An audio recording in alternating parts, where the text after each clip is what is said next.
Tu te dis, mais comment est-ce que, franchement, le fait de penser, ça fera que demain, j'aurai ma Rolls, etc.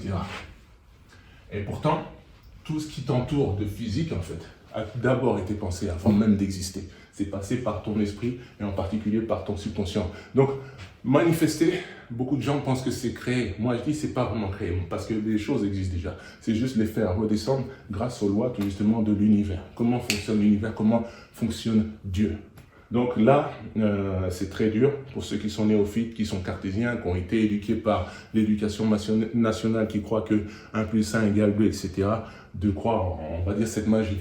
Mais il faut que tu saches que ce que je vais te donner là, c'est pas de la magie noire. C'est comme ça que ça fonctionne. Il y a certaines personnes, en fait, ils ont la chance parce que inconsciemment, ils utilisent les lois de la manifestation.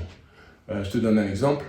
Mohamed Ali, l'ancien champion du monde de boxe, en fait, il a manifesté le fait qu'il soit le plus grand, le champion du monde de boxe, en fait. N'importe quel sportif de haut niveau ou n'importe quelle star, en fait, à l'intérieur d'eux-mêmes, au niveau de leur fréquence, ils étaient déjà ce qu'ils voulaient devenir.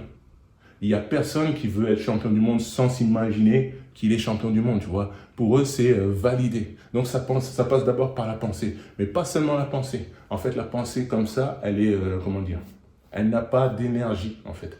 Elle ne modifie pas ta fréquence. C'est la pensée chargée émotionnellement. Elle agit sur ton subconscient et ton subconscient appelle toutes les possibilités de l'univers, toutes les synchronicités, toutes les opportunités, toutes les personnes, toutes les circonstances, toutes les coïncidences pour que tu atteignes l'objectif que tu veux atteindre.